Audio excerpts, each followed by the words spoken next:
ನಮಸ್ಕಾರ.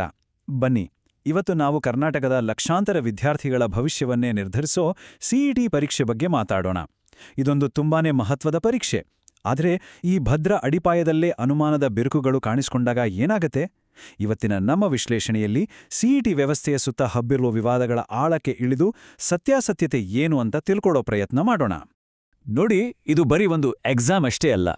ಇದು ಲಕ್ಷಾಂತರ ಕನಸುಗಳು, ಆಸೆಗಳು ಸೇರೋ ಒಂದು ಜಾಗ. 2 ವರ್ಷಗಳ ಸತತ ಪರಿಶ್ರಮ, ನೂರಾರು ನಿದ್ದಗೆಟ್ಟ ರಾತ್ರಿಗಳು. ಅದೆಲ್ಲದರ ಫಲಿತಾಂಶ ನಿರ್ಧಾರ ಆಗೋದು ಆ 3 ಗಂಟೆಗಳಲ್ಲಿ.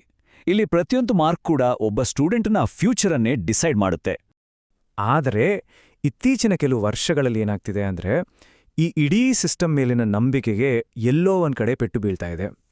ಅಷ್ಟೊಂದು ಪಾರದರ್ಶಕವಾಗಿರಬೇಕು ಅಂತ ನಾವು ಅಂದ್ಕೊಂಡಿರೋ ಈ ವ್ಯವಸ್ಥೆಯಲ್ಲಿ ಈ ಡೌಟ್ಸ್ ಯಾಕೆ ಶುರುವಾಯಿತು? ಸರಿ, ಮೊದಲು ಎಕ್ಸಾಮ್ ಯಾಕೆ ಇಷ್ಟು ಇಂಪಾರ್ಟೆಂಟ್ ಅಂತ ಅರ್ಥ ಮಾಡ್ಕೊಳ್ಳೋಣ. ಯಾಕೆದನ್ನ ಒಂದು ಜೀವನದ ಪ್ರಶ್ನೆ ಅಂತೆ ಕರೀತಾರೆ? ಯಾಕಂದ್ರೆ ಸಿಇಟಿ ಅನ್ನೋದು ಕೇವಲ ಮಾರ್ಕ್ಸ್ ತಗೊಳ್ಳೋ ರೇಸ್ ಅಲ್ಲ. ಇದು ಸಾವಿರಾರು ಯುವಕರ ಜೀವನದ ದಾರಿಯನ್ನೇ ತೋರಿಸೋ ಒಂದು ದೊಡ್ಡ ಮೈಲಿಗಲ್ಲು.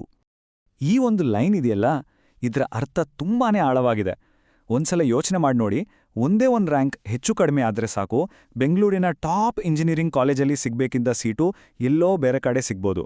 ಇದರಿಂದ ಆ ವಿದ್ಯಾರ್ಥಿಯ ಇಡೀ ಕೆರಿಯರ್ ಪ್ಲಾನ್ ಎಲ್ಲವೂ ಚೇಂಜ್ ಆಗ್ಬಿಡುತ್ತೆ.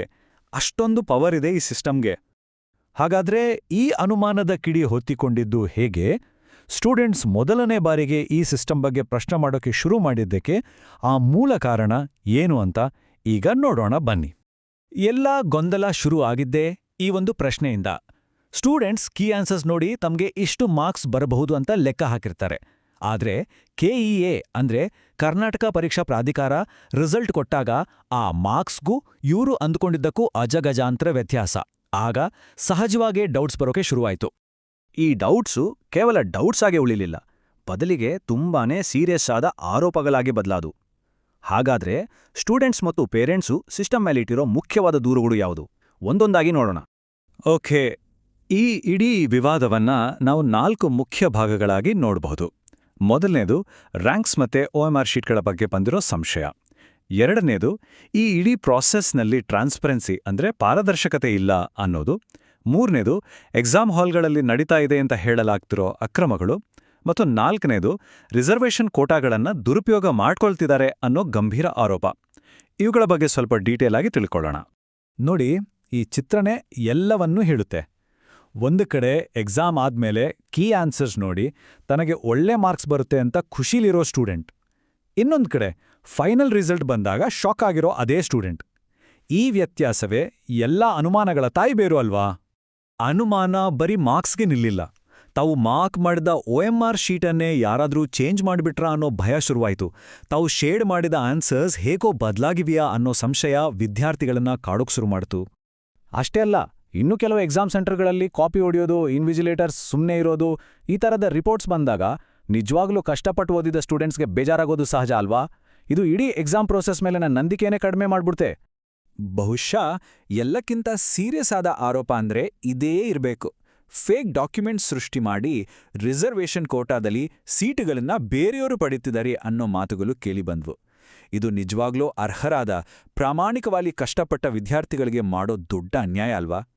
ಇಷ್ಟೆಲ್ಲ ಗಂಭೀರ ಆರೋಪಗಳು ಕೇಳಿಬಂದ ಮೇಲೆ ಕೆಇಎ ಅಂದ್ರೆ ಕರ್ನಾಟಕ ಪರೀಕ್ಷಾ ಪ್ರಾಧಿಕಾರ ಸುಮ್ಮನೆ ಕೂರಕ್ಕಾಗುತ್ತಾ?